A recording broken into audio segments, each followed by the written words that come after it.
ନମସ୍କାର ଦର୍ଶକ ବନ୍ଧୁ, ମୁଁ ଜୀବନ ସ୍ୱାଗତ କରୁଛି ମୋର ଆଜିର ଆଉ ଏକ ନୂଆ ଭିଡିଓରେ।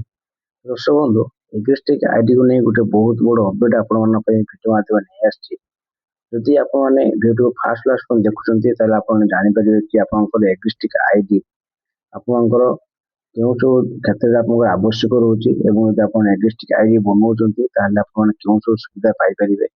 ତା ସହିତ ଯଦି ଆପଣମାନେ ଏଗ୍ରିଷ୍ଟିକ୍ ଆଇଡି ବନାଉଛନ୍ତି ସେ ଆଇଡିଟା ଆପଣଙ୍କର କୋଉ କୋଉ ଜିନିଷ ସବୁ ଆପଣଙ୍କ ଉପଲବ୍ଧ ହେଇକି ରହିଥିବ ଯୋଉଟାକି ଆପଣଙ୍କୁ ଭିଡିଓ ମାଧ୍ୟମରେ ଟୋଟାଲ ଡିଟେଲ୍ସ ଜଣାଇବା ପାଇଁ ଯାଉଛି।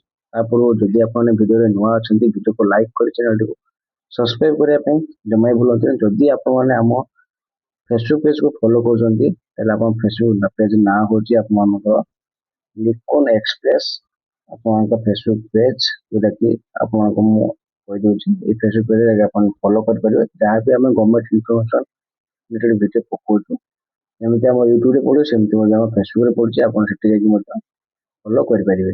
ଚାଲନ୍ତୁ ଡେରି ନ କରି ଭିଡିଓ ଷ୍ଟାର୍ଟ କରିବା। ଯଦି ଆପଣମାନେ ଭିଡିଓରେ ଫାର୍ଷ୍ଟ ଲାଇନ୍ ଦେଖୁଛନ୍ତି ତାହେଲେ ଆପଣଙ୍କ ଚ୍ୟାନେଲକୁ ସବସ୍କ୍ରାଇବ କରିଦେବେ। ଦର୍ଶକ ବନ୍ଧୁ, ରିସେଣ୍ଟଲି ଆପଣଙ୍କର ଚାଲିଛି ସବୁ ଧାନ ମଣ୍ଡି ପଞ୍ଜୀକରଣ। ଧାନ ମଣ୍ଡି ପଞ୍ଜୀକରଣ କରିବା ପାଇଁ ହେଲେ ଆପଣଙ୍କ ଡକୁମେଣ୍ଟ ଦରକାର ଅଛି। ଯେହେତୁ ମୁଁ ଆପଣଙ୍କୁ କହିସାରିଛି ଆଗରୁ ଆପଣଙ୍କର ଆଧାର କାର୍ଡ କିମ୍ବା ଆପଣଙ୍କର ଲ୍ୟାଣ୍ଡ ରେକର୍ଡମେଣ୍ଟ ଜମିବାଡି ପଟ୍ଟା ଆଉତି ଆପଣଙ୍କର ଯାହା ବି କିଛି ବ୍ୟାଙ୍କ ପାସବୁକ୍ ଯାହା ବି କିଛି ଡକୁମେଣ୍ଟ ଅଛି ଯୋଉଟା ଆମ ଭିଡିଓ ମଧ୍ୟ ଆପଣଙ୍କୁ କହିସାରିଛୁ। ବର୍ତ୍ତମାନ ଆପଣଙ୍କୁ ଏଗ୍ରିଷ୍ଟିକ୍ ଆଇଡି ଆପଣଙ୍କୁ ନେଇ ଗୋଟେ ବହୁତ ବଡ଼ ଅପଡେଟ୍ ଆସିଛି। ଏଗ୍ରିଷ୍ଟିକ୍ ଆଇଡି ବିନା ଆପଣମାନେ ଧାନ ପଞ୍ଜୀକରଣ କରିପାରିବେ ନାହିଁ। ଯୋଉଟା କି ବର୍ତ୍ତମାନ ସରକାର ଏଟାକୁ କୋହଳ କରୁଛନ୍ତି। ବର୍ତ୍ତମାନ ଏଗ୍ରିଷ୍ଟିକ୍ ଆଇଡିରେ ବିନା ଆପଣମାନେ ଧାନ ପଞ୍ଜୀକରଣ କରିପାରିବେ ବିନା ଏଗ୍ରିଷ୍ଟିକ୍ ଆଇଡି। କିନ୍ତୁ ପଞ୍ଜୀକରଣ କରିସାରିଲା ପରେ ଯଦି ଆପଣଙ୍କର ଧାନ ଟୋକନ ଆସୁଛି, ଧାନ ଟୋକନ ଆସିଲା ପରେ ତା ପୂର୍ବରୁ ଆପଣମାନଙ୍କୁ ଏଗ୍ରିଷ୍ଟିକ୍ ଆଇଡି ଯୋଉଟା ଅଛି ସେ ଏଗ୍ରିଷ୍ଟିକ୍ ଆଇଡି ଆପଣଙ୍କୁ ଦେବା ପାଇଁ ପଡିବ। ଯଦି ନିଜ ସମିତି ସଭ୍ୟଟେ ବା ନିଜ ସୋସାଇଟି ମାଧ୍ୟମରେ, ଠିକ ଅଛି। ଏଇଟା ହଉଛି ସରକାରଙ୍କ ବହୁତ ବଡ଼ ଅପଡେଟ୍। କିନ୍ତୁ ବର୍ତ୍ତମାନ ଗୋଟେ ଆପଣଙ୍କର ଅପଡେଟ୍ ଆସିଛି, ସରକାର ଆପଣଙ୍କୁ ଏଗ୍ରିଷ୍ଟିକ୍ ଆଇଡି ଆପଣ ଦେବେ ତ ସରକାର ଆପଣଙ୍କ ପାଖକୁ ଆସିବେ ଏବଂ ଆପଣଙ୍କ ଏଗ୍ରିଷ୍ଟିକ୍ ଆଇଡି ବନେଇବେ। ତ ଚାଲନ୍ତୁ ଜାଣିବା କଣ ହେଉଛି ସେ ନୂଆ ଅପଡେଟ୍।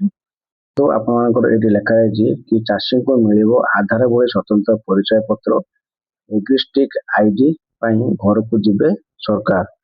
ଆଧାର କାର୍ଡ ଭଳି ପ୍ରତ୍ୟେକ ଚାଷୀଙ୍କ ପାଇଁ ଏକ ସ୍ୱତନ୍ତ୍ର ଏଗ୍ରିଷ୍ଟିକ୍ ଆଇଡି ପ୍ରସ୍ତୁତ କରିବାକୁ ସରକାର ଅଣ୍ଟା ଭିଡ଼ିଛନ୍ତି। ଏହି ପରିଚୟ ପତ୍ର ମାଧ୍ୟମରେ ଚାଷୀମାନେ ସରକାରୀ ସୁବିଧା ସୁଗମ ପାଇପାରିବେ। ତ ରାଜ୍ୟର ଚାଷୀଙ୍କୁ ଏବେ ମିଳିବ ଏକ ନୂଆ ପରିଚୟ। ଆଧାର କାର୍ଡ ଭଳି ପ୍ରତ୍ୟେକ ଚାଷୀଙ୍କୁ ଏକ ସ୍ୱତନ୍ତ୍ର ଏଗ୍ରିଷ୍ଟିକ୍ ଆଇଡି ପ୍ରସ୍ତୁତ କରିବାକୁ ସରକାର ଅଣ୍ଟା ଭିଡ଼ିଛନ୍ତି। ଏହି ପରିଚୟ ପତ୍ର ମାଧ୍ୟମରେ ଚାଷୀମାନେ ସରକାରୀ ସୁବିଧା ସୁଗମର ପାଇପାରିବେ।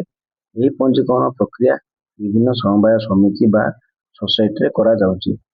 ଯେଉଁ ଚାଷୀ ଭାଇମାନେ କୌଣସି କାରଣବଶତଃ ସମବାୟ ସଂସ୍ଥାକୁ ଆସିପାରିବେ ନାହିଁ ସେମାନଙ୍କ ପାଇଁ ସରକାର ଅଧିକାରୀମାନେ ନିଜେ ଚାଷୀମାନଙ୍କ ପାଖକୁ ଯାଇ ପଞ୍ଜୀକରଣ କରିବେ ବୋଲି ସରକାର ନିଷ୍ପତ୍ତି ନେଇଛନ୍ତି।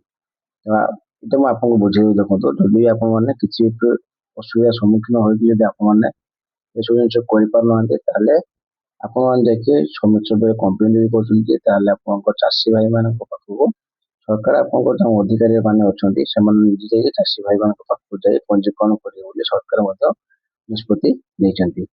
ତ ଏହି କାର୍ଯ୍ୟକୁ ସଫଳ କରିବା ପାଇଁ କୃଷି ରାଜସ୍ୱ ଓ ସମବାୟ ବିଭାଗର ଅଧିକାରୀମାନେ ମିଳିତ ଭାବେ ସାହାଯ୍ୟ କରିବେ। ଏନେଇ ଆଜି ଏକ ଗୁରୁତ୍ୱପୂର୍ଣ୍ଣ ଅନ୍ତର୍ଜାତୀୟ ବୈଠକ ଅନୁଷ୍ଠିତ କରାଯାଇଛି। ଏହି ବୈଠକରେ କୃଷି ସମବାୟ ରାଜସ୍ୱ ଏବଂ ଯୋଗାଣ ବିଭାଗର ଯନ୍ତ୍ରୀ ବରିଷ୍ଠ ଅଧିକାରୀମାନେ ଉପସ୍ଥିତ ରହି ପଞ୍ଜୀକରଣକୁ ପ୍ରକ୍ରିୟା କିପରି ସରଳ କରାଯାଇପାରିବ ସେ ନେଇ ଆଲୋଚନା ମଧ୍ୟ କରିଛନ୍ତି। ଚାଷୀଙ୍କୁ ଏହି ଆଇଡି ଜେନେରେଟ୍ ହେବା ପରେ ମଧ୍ୟ ଏକ ସ୍ୱତନ୍ତ୍ର ପରିଚୟ ପତ୍ର ପ୍ରଦାନ କରାଯିବ ଯାହା ସେମାନଙ୍କର କୃଷି ସମ୍ବନ୍ଧୀୟ ସମସ୍ତ ତଥ୍ୟ ସଂରକ୍ଷିତ ରହିବ। ଯଦି ଆପଣ ଏଇ ଏଗ୍ରିଷ୍ଟିକ୍ ଆଇଡି କରୁଛନ୍ତି, এই ଆଇଡି ଜେନେରେଟ୍ ହେବା ପରେ ଆପଣମାନେ ନିଜ ନିଜ ପରିଚୟ ପତ୍ର ମାନେ ଯେମିତି ଆଧାର କାର୍ଡ ଭଳି ଆପଣ ପତ୍ର ପାଇବେ ସେଠି ଆପଣ ପତ୍ର ନିଜର ଆଇଡି କାର୍ଡ ପାଇଯିବେ।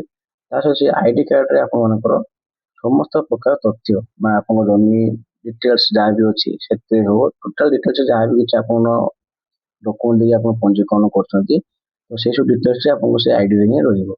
ଏହି ପ୍ରକ୍ରିୟା ଆହୁରି ଏକ ବଡ଼ ସୁବିଧା ରଖାଯାଇଛି। ବିଦେଶରେ ରହୁଥିବା ଚାଷୀମାନେ ମଧ୍ୟ ଭିଡିଓ କନଫରେନ୍ସ ମାଧ୍ୟମରେ ନିଜର ପଞ୍ଜୀକରଣ କରିପାରିବେ ଏବଂ ଆଖି ସ୍କାନ୍ ପ୍ରକ୍ରିୟା ମଧ୍ୟ ସମ୍ପୂର୍ଣ୍ଣ କରିପାରିବେ।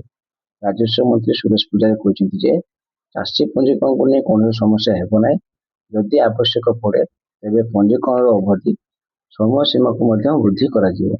ସରକାରଙ୍କ ଏହି ପଦକ୍ଷେପ ଦ୍ୱାରା ପ୍ରକୃତ ଚାଷୀଙ୍କ ପାଖରେ ସରକାରୀ ଯୋଜନା ସାହାଯ୍ୟ ପହଞ୍ଚିବା ଅଧିକ ସହଜ ହେବ।